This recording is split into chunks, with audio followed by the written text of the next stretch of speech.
Welcome to the new Chemist. We're glad you're listening. Feel free to download this podcast on Apple Podcasts, Google Podcasts, and Spotify.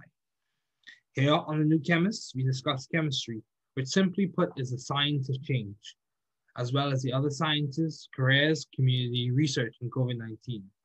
We're happy you're tuning in. My guest today is Pranav Dorbala, a research fellow at Brigham Hospital. Thanks for joining me today. It is so good to hear from you.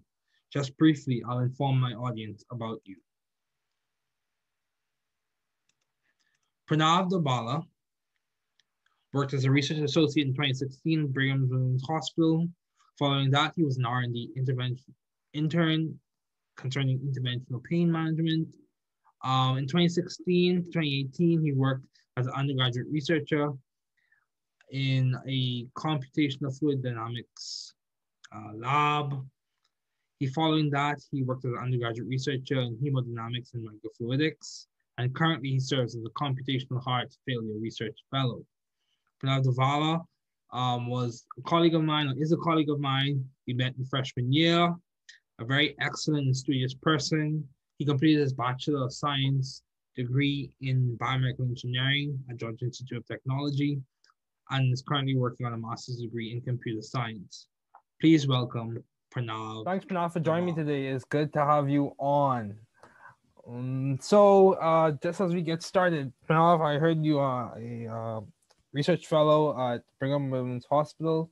What have been your longstanding interests in the field of science? So my longstanding interests have been primarily in the field of computational cardiology, mainly computational research. So trying to leverage some of the things a computer can do, but a human can't easily, to try to improve the field of medicine.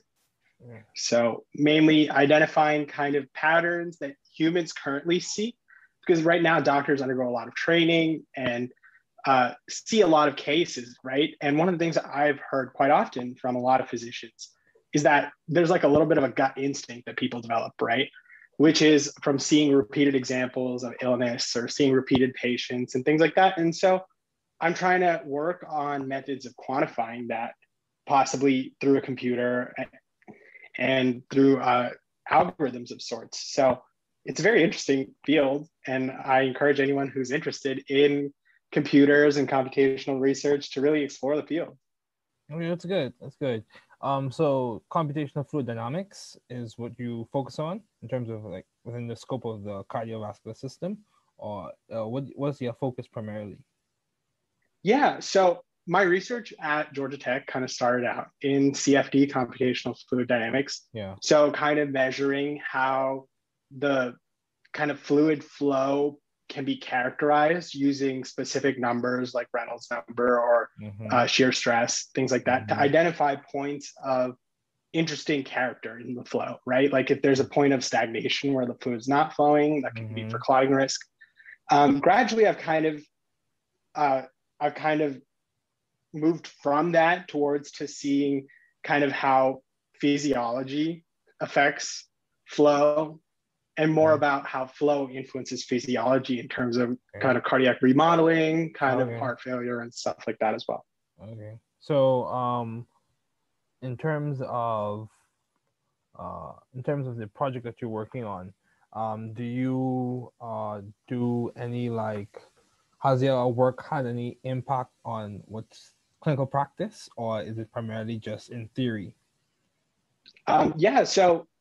Well, it's currently unpublished, so we'll see where the results go. Well, you don't have to tell me all of it if it's unpublished. You could just give me surface level. Yeah, I'll give you the general scope, right? So we're looking at a disease called heart failure, right? It's actually a syndrome, right? And congenital? No, it's not congenital, right? It's a function of aging. It's an aging-related illness.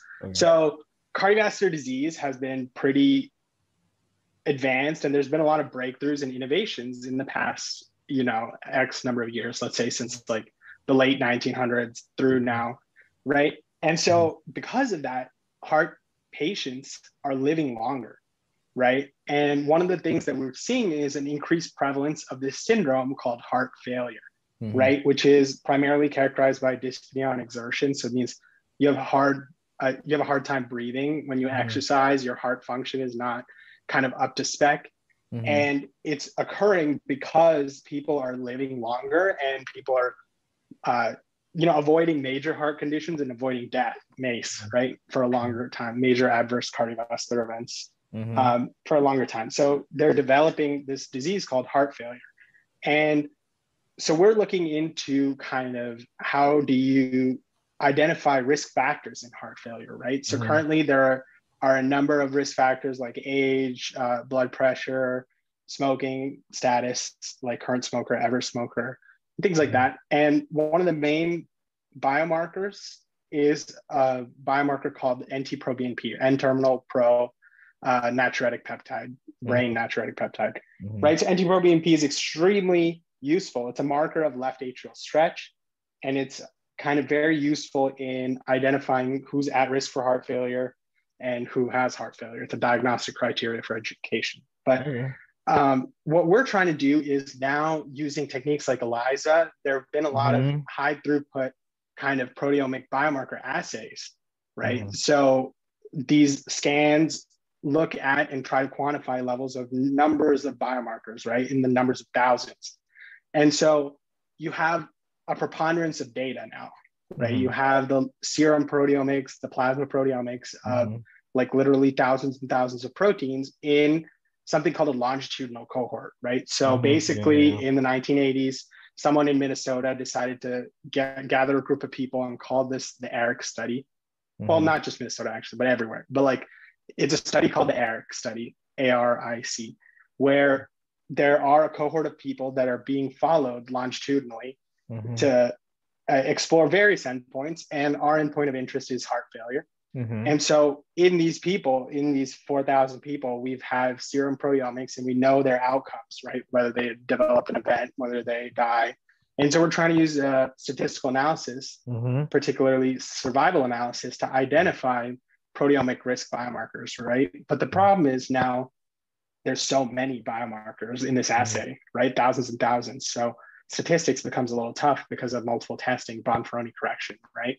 So we have to use kind of computational methods to identify, to parse this data, to identify without testing every single possible option, like protein biomarkers, but also kind of interactions between them to try to identify novel pathways to heart failure. Okay, so are the risk factors additive? Yeah, that's part of the hypothesis, right? So we just kind of have the data and we're generating the relationships. So we're trying to keep the specific relationships and pathways we quantify to be classified at this time, or like I would say like we're trying to keep it statistically provable, right? We're trying to keep it like so that we can have the most impact in clinical care decision making, right? So what kind of does a physician consider when putting patients on medicine early, right? Like, and how that affects. Well, one of the main things also is, right, if we find proteins that people have that make them at higher risk for heart failure, right? You can target these people earlier for kind of social determinants of health interventions, just general things like that, and make sure that they try to live healthier lives because they know they're at higher risk. So, but then I guess the overall question that we're looking at is how these things affect physiology, right? How do they affect specific processes of remodeling in the heart, and what are the specific kind of outcomes that you can imagine in terms of things that are measurable in an echo and stuff like that? Yeah, okay, echocardiogram. And also, just for people who, for people who are listening who are not familiar, ELISA, enzyme link, and immunosorbent assay, and any other questions, there are more questions to come. So, how do you maintain view of the bigger picture in your career and in your life in general? Yeah, that's a great question. Thank you for asking.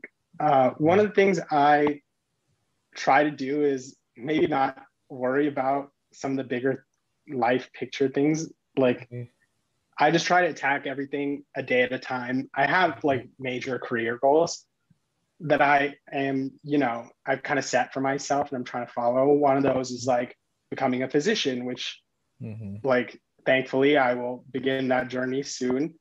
and the other is kind of getting into research or doing certain things or affecting standard of care. And like, I kind of have those things in the background, but generally I like to look at the day to day and see I agree. Look, like I have certain things I want to do in terms of advancing my project. What can I do to maximize that? How do I kind of go forward and achieve my kind of week? Like I like to take it a day at a time, a week at a time, like a month at a time, and then 3 months at a time. I kind of evaluate kind of once every month or so. So I have like a series of goals with increasing granularity, I would say, but I try to focus on the more immediate ones. Yeah. Okay. Yeah. I was listening to there was this conversation, and it's interesting that you use the word granularity. My first introduction to that word, to be honest with you, was I was listening to this conversation. They have this discourse, this dialogue between Nobel laureates, the economics Nobel laureate, and a variety of them. And I think it was the economics Nobel laureate. He spoke about how he was talking about economic change, and he spoke about the granularities associated with making changes. And yeah, it's interesting that you say that, because many times we want to look at the big picture, but it becomes more feasible and it becomes more enjoyable when we take it one day at a time. I think I found that to be the case for me. So how have you been adaptive and creative in the field of science outside of or within the scope of your project? Where have you added to the flavor, the creativity flavor? Or are you progressively adding? One of the things is I'm in a burgeoning field, right? Okay. Computational analysis in healthcare is fairly new, but also offers a lot of promise, particularly because I kind of straddle the intersection between technology, a field that's like really exploding at the speed of light.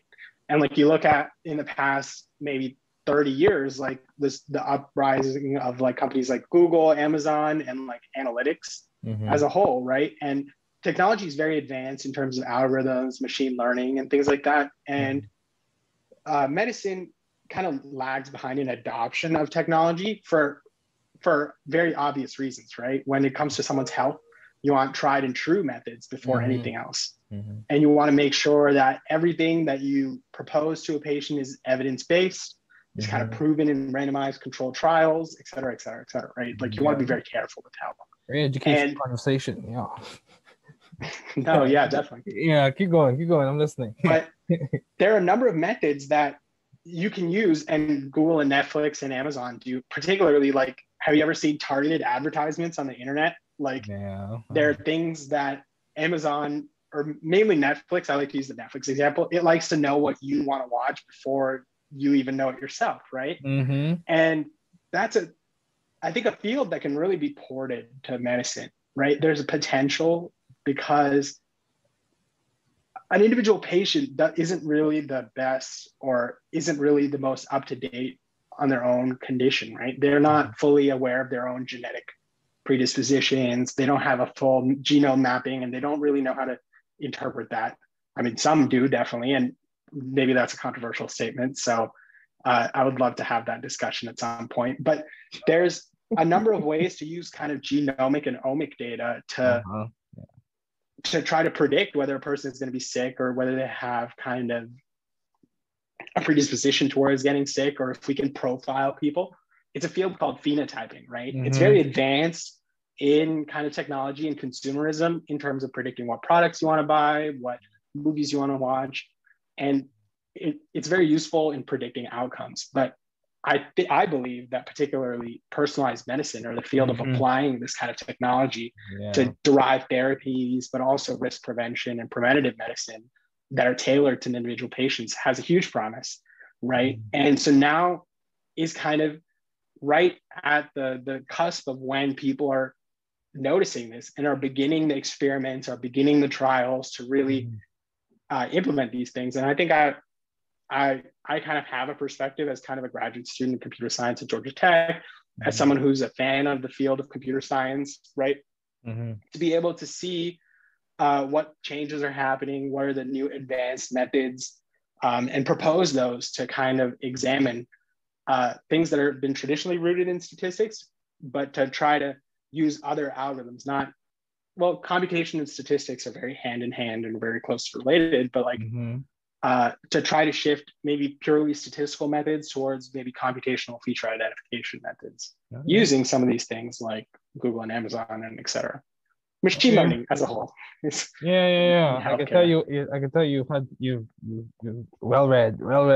So as you progress, how have you started and found the right environment for you to thrive scientifically and intellectually? Obviously, you went to Georgia Tech, and that's where I met you. And you continued studying there, and now you're at Brigham. So how did you seek or find the right environment for you to thrive scientifically and intellectually? What did you do? Did you obviously you have a system in which you go through your days and then you evaluate it every 3 weeks or anything of that sort? What was the guide for you to find the right environment? Or how did you find it? I would say I'm lucky in that the right environment kind of found me, but I like to say the environment is defined by the mentor. Wow. Right? So to have a good mentor, to have a good roadmap, to make kind of a map of the possibility, right? To everything you can do, who you want to be, what you want to do, right? And to find that and to really be inspired by the people you work with in a way that kind of pushes you, I think is quite important. So like just regardless of your situation, whatever situation you're in, whatever research you're in, whatever lab you're in, like to try to find a mentor, to try to find someone who inspires you, a project that inspires you, or coworkers that inspire you, and try to like be more like them in your own mentors, and to take kind of ideas from successful people and to try to implement that in your own life, and to try to find a group of successful people, I guess.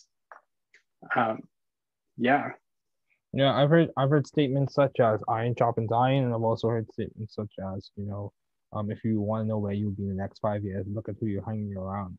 So it does, I think experience does show that your company and the friends you keep do affect where you end up and the choices that you make, whether you know it or not.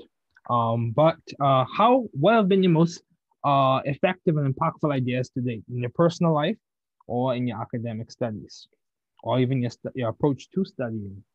What has been most effective and impactful? Well, I'd like to direct this question a little bit differently, right? Okay, do you? One of the things my dad loves to say, he's really active in the startup space and has dealt with a lot of startups, is like ideas without execution are just hallucination, right? So like anyone can have like great ideas, and like ideas can be effective, and maybe some people are idea people, right? Like idea men. And for me, like I like to say, like maybe I'm not in the stage of my career for that yet. I'm more of the execution, right? I gotta get the execution down, right? So one of the things is I have great mentors that have a lot of ideas, right? And it's up to me to implement that and execute it, right? So there's time for me to understand fully, especially in the field of medicine and space, right? Like I have a lot to learn, and I will be learning all about physiology and all about medicine.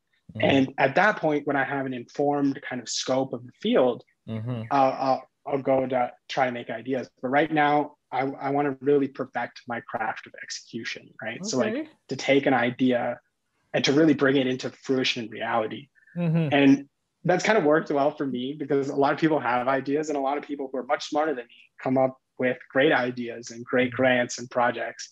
And I'm glad to be a part of them and to be able to execute them. But I think that's also a great skill to have, is to like affect your idea, right? In the question, effective and impactful, right? So to affect or to implement an idea. And so I've had a lot of interesting kind of things that I implemented. I can't take credit for the idea, but I can definitely take credit for the implementation in terms of kind of advanced methods of biomarker identification. I really come back to this because that's my work and I'm most proud of it. Okay, but there's nothing wrong with that.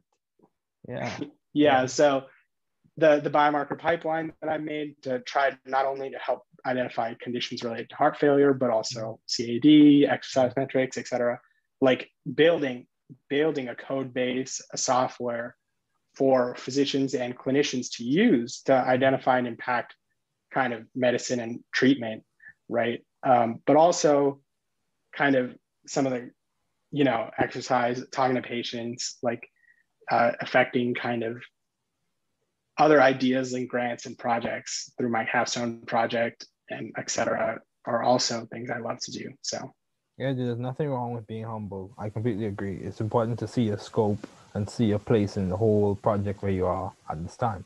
So yeah, if where you are, where your functioning is to execute ideas, I don't think there's anything wrong with that. Like even with me, I'm of course there are a lot of people there who are much smarter than I am, and that's okay. I'm okay with that. So because it's a journey, and like, I am working on this project. I can't really talk about it too much because we haven't published a lot of things as yet. But I'm working on this project in which we're coming up with alternatives to inhibit quorum sensing, which is this communication pathway within bacteria, among bacteria, density-dependent regulation, and we're making modifications to different molecules and stuff like that. And the ideas, most of the time, as up to this point, I've been following or executing the ideas that have already been decided on. So, there's nothing wrong with that. Nothing wrong with that. So, it's interesting that you are working on a cardiac project. I just thought I would drop this in. I remember being at 2310 class in which you worked on the cardiac that watch. So it seems like that's been a common trend, common theme, common trend for you. So how do you maintain a balanced life given all your responsibilities and accomplishments? Are you balanced, Pranav? Or are you working to attain balance? Or how are you keeping it together, even in this pandemic? Let me make it more practical. How are you still stable? I think part of that is really loving what you do, loving your work. And I think that's become more crucial in the pandemic. Like, you can see my bed is right behind me, my computer is right here. So like in a given day, in a given time, I walk all 2 feet to my work, I go to bed, I work, go to bed, right? So like, but the point is when your work is kind of what you want to do and when it's fun, right? It doesn't really feel like work. And that's kind of a cliche maybe, but like, I think to repeat another cliche to add on to it, sometimes like it's about the journey and not the destination. And this is something I've kind of really taken to heart more recently, but like when you're focused on the destination, right? And you're just staying on the destination, you have to get there, right? You kind of, you lose the present. You lose kind of, you're always thinking about when I get here, you're always planning for if I don't get here, what do I do next? And then when you do get here, you're like, okay, like great, like now what, right? So you really have to enjoy the process, enjoy the journey more than wanting to get to the destination. And I think when you do that, everything balances out in terms of life, responsibilities. I mean, gratefully for me during the pandemic, I don't really have that many responsibilities for life or otherwise, right? I'm at home like most other people, kind of very like minimal contact with other people, right? I live with my grandmother, so trying to minimize the number of people I have contact with. And, I've kind of found a balance in working virtually with my team. So they're a great set of people. I love working with them, and that's like social contact. But, when you enjoy your work and if that's all you have, it's not so bad. That's good. So in terms of your success, what did you say has complemented your success so far? Well, going right back to the execution being right. So I think I've been successful due to my mentality in that, like when someone asks me to do something, maybe I have a little bit of fearlessness in saying, yeah, sure, I'll do it. Or like, I'm not so worried about failure when I take the project. And I've failed. I've done a number of projects unsuccessfully. I've kind of gotten a lot of, I wouldn't classify, negative results as failure.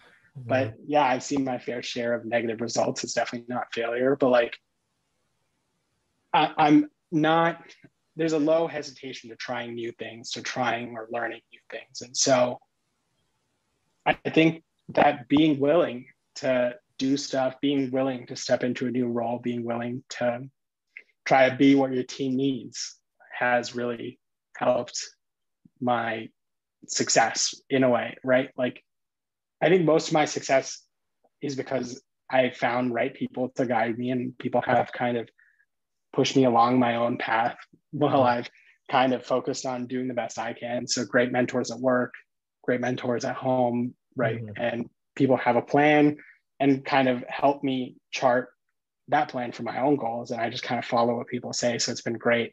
But yeah, being willing to do anything that people throw at me, regardless of kind of whether it's difficult, time consuming, you know, like tedious. Most of the time it's really tedious. Yeah, but that's fair. That's fair. That's fair. Yeah. So how have you maintained vision and teamwork in your environment? How do you maintain those things? How do you maintain sight of your goals and your endeavors, as well as the collaborative spirit in your environment and in your endeavors? Yeah, so I guess just to give a little bit of background, my project is very computational based, right? Okay. But my team is they're all very used to statistical methods, but not really focused on computational methods. And so they know the statistics behind an idea, and they're very good at implementing things, but maybe I have a little bit of a different skill set. And so a lot of computational things fall on me, but to maintain vision and teamwork, I think it's important to have an outlook about teaching, right? Or to try to teach others, to try to convey your thing. It's not just about doing, but also teaching and you know, laying the groundworks for others to repeat what you've done, but also to learn from your mistakes and learn from your kind of detours to come back to your ideas. So I'll explore something new computational method, new like code method, new results. But then I always take a step back to summarize my results, to come back, teach it to everyone, even if they're not, you know, related to the project, so that they can maybe think of ideas to implement in their own projects, right? And that's kind of worked out well for me, but I think it's also kind of helped the people around me, I hope. Yeah, that's good. That's good. Reproducibility is important in science, especially in research. Yeah. So Pranav, why did you choose BME as a field to major in? You are Georgia Tech. Why did you choose BME? What was appealing to you? I know I chose it. However, why did you choose it? Well, I'm curious as to why you choose BME, right? So like let's hear what you have to say, and then maybe I'll repeat what your answer is. Oh, definitely. Okay, sure. Let's go there. But initially I chose it, even though I ended up changing my major afterwards. Initially I chose it because I was interested in medical device design. However, as time progressed, my interest became more centered around drug design, and biochemistry provided me a good foundation, a good impetus. And in many ways, I'm actually doing a lot of medicinal chemistry, or I'm starting to like move around that target for my research at this time. So definitely I'm along a path that's heading toward a good direction, I would say so, and I'm thankful for it. So what about you? Well, I think BME and Georgia Tech kind of fell nicely because one, I'm kind of in a way a natural born engineer. Like I like to figure out how things work. I like to take things apart. I think that's kind of what my parents say was the first things, like, oh, this kid has to be an engineer, because I like took apart everything in my house. Like I did the same thing, dude. I did the same thing. Definitely. Yeah. There's something about the curiousness, I think, of maybe a young kid. But also I think I kind of I maintained that curiousness through high school, through science, right? Being scientists are innately curious people, I believe. And so engineering was kind of not only how do like scientific principles function, but I think there was a little bit of practicality in the realness in some of the things that engineers explore, right? And some of the phenomena, like mechanical engineering is really focused with how do you get specific mechanical things to work better. Biomedical engineering is more about how do you get specific kind of medical phenomena to work in an interesting way. And so I always knew I wanted to be a physician. I think that was kind of my heartbeat. That was my main goal for the first 1/3 of my life. And I think I was kind of predisposed towards an engineer, towards being an engineer. I think my father was an engineer. way back in a different life. Now he does work related to executive things, but I think he kind of inspired me, and I wanted to, I knew that college was never going to be the last step for me. And so it was an opportunity to kind of do something I enjoy and to really kind of pursue my passion in a way. And biomedical engineering kind of very much lent itself towards that. Sounds like a little flame. Yeah, which is very good. So do you have any advice to those wanting to pursue the field that you're currently working in? So computational work, you could speak towards those wanting to pursue computational work in a biomedical context, or those wanting to pursue engineering degrees, or whatever you prefer. Yeah, so like for those wanting to pursue and like computational work, right? Like get involved early, I would say. Like learn to code. It's never too late to learn to code, to learn how to do all these things. To learn, it's a different type of logic, right? You look at things in a very algorithmic way. And I think that outlook is good to have at some point, to really be able to distill decisions down to algorithms in life, but also to be able to, look at specific logical statements, to look at logical, code, to be able to do that. Then just find projects that you're interested in, right? To follow the fields. I want to say follow the money, but it's more about following the project, following the idea, right? Find people that are doing what you want to do and try to see if you can help in any way, contribute. I think I kind of started out doing a lot of volunteer positions or like unpaid positions. Research at college is always unpaid, but so I kind of started out there. I really got invested. I developed one of the things I like to say is the value is determined kind of by your technical skill set in a way. So like I really focused on building my technical skill set in terms of things I could do, things I understood, and kind of followed my passions and the projects from there. And I think getting an engineering degree is very much similar. Like you find out you want to do it, and then you try to follow a project that has done it, and you kind of get in the field. And so, yeah, I'm pretty sure there's all sorts of advice for wanting to get involved in medicine. Yeah. Pretty cut and dry. Yeah, that's true. So what's the most beneficial advice you ever received? Well, yeah, I think there's two pieces kind of hand in hand. I mean, it's really involved in my kind of decision making right now and kind of one of the decisions I have to make. So like, I will say like, the first thing is don't focus on the destination, enjoy the journey, right? If you're focusing on a destination, you're definitely not going to enjoy what happens once you get there, right? So like, if you enjoy the journey, then the destination kind of fades away. It's not as important, and you don't get as hung up in it. And so I think that's very critical, right? So like, not like have a plan where you're going, but at the same time, like enjoy the now, right? Enjoy the process. And I guess the other thing is someone recently told me like, if you want to be a doctor, right, be a good expletive, be a good doctor first, right? Like there's a sort of responsibility in the word.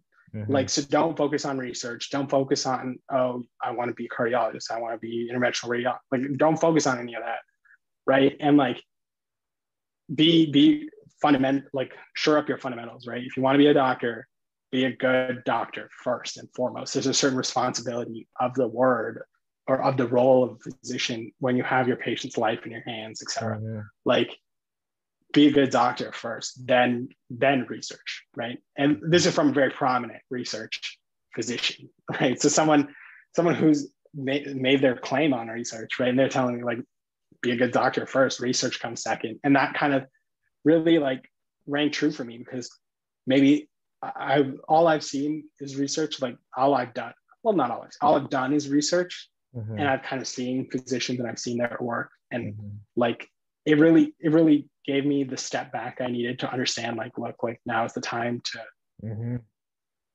to train in that, like to train in being a good clinician, being a good, person first, then being a good doctor. Like there's something with the word that Yeah. it's a responsibility, not only to yourself, but to others, to society, I guess. And so be a good doctor. Once you are a good doctor, find something you love, research, do it, and you'll be fine, right? But be a good doctor first. Yeah, So I agree. I agree. Yeah, I can tell you're very passionate. I almost feel inspired. At the same time, I think it's important to remember that now is the time for us to take advantage of the opportunities that we have in front of us and try and make the most of them. So Pranav, even in this pandemic time. So Pranav, it was really good to talk with you. Thanks for joining me today. Concept development 3. Structures, conformations, and projections. Structures are diagrammatic representations of different molecules, and they provide a means of understanding what is occurring in nature. There are a variety of different structures used in chemistry. The main examples in the following discussion will be Lewis electron dot structures, condensed structures, and bond-line structures. Lewis dot structures are built on some key ideas such as the atom's valency and the octet rule. There are also specific exceptions for period 3 and beyond. Valency. Valency refers to the amount of electrons an atom will lose, many times resulting in a positively charged cation gain, many times resulting in a negatively charged anion, or share, typically occurring in covalent molecules, in order to have a stable noble gas electron configuration. Valency can be determined using the periodic table. The group number, vertical column numbers in the periodic table is designated the valency, typically, and this valency normally corresponds with charge or oxidation number, and its subsequent sign is dependent on the type of atom, its reactivity, and what it is reacting with. Also, you have the octet rule, which is a principle with applications in resonance theory, simple chemical mechanisms and reactions. There are exceptions for period 3 and onward, depending on the atom, its reactivity, and what it is reacting with. There are exceptions to the octet rule. There are different ways to write structures. You have the condensed structures, you have the bond-line structures, which are typically seen in organic chemistry, and you have different conformations which help us to better understand the interactions of atoms and their bond angles when it comes to angle strain, torsional strain, etc. You have projections such as the Newman projection and Fisher projection, which can be read about in other texts. Thanks for listening. We're glad you were able to tune into this podcast. Once again, this is The New Chemist, where we discuss chemistry, which simply put is the science of change, as well as the other sciences, careers, community, research, and COVID-19. Thanks again for listening. Note, the views on this podcast represent those of my guests and I.